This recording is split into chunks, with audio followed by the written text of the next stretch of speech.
Rights Act passed, and this is wonderful. With that said, we need to implement it.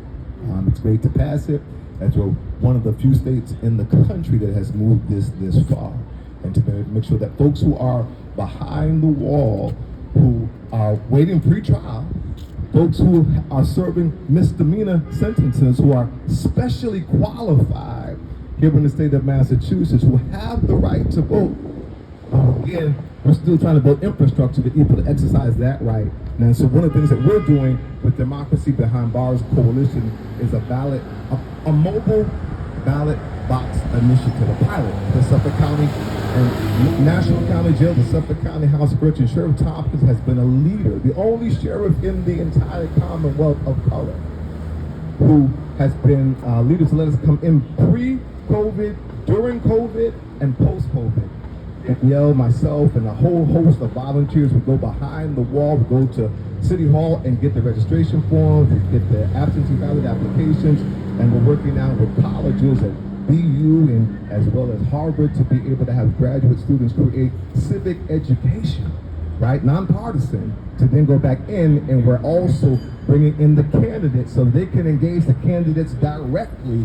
And so these are some of the things that we're doing to try to implement it piecemeal, but this mobile ballot box initiative pilot will be a pilot at the Suffolk County that will hopefully to be able to replicate throughout the entire Commonwealth, that literally just as you and I get mailed to our home the opportunity to be able to request a mail-in ballot, their home is incarceration.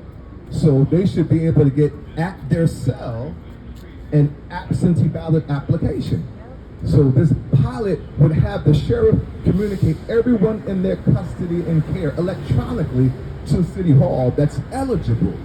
Put it in a blocked mobile box that would be delivered to a municipal officer both at National County Jail, the Suffolk County House of Correction, and it would go from unit to unit. People are illiterate. Sometimes they don't know how to even fill that out. So that will be coupled with advocacy agencies and those of us who will go with them to help to make sure that this is actually done right, nobody falls through the cracks.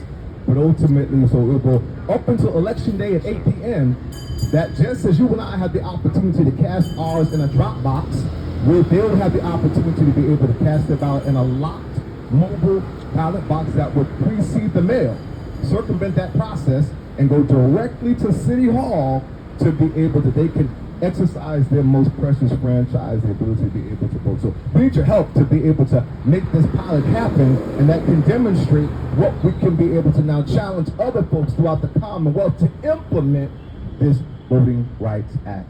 So thank you for being here. God bless you. Thank you, Pastor Hobbs. Our next speaker will be Vickiana, speaking on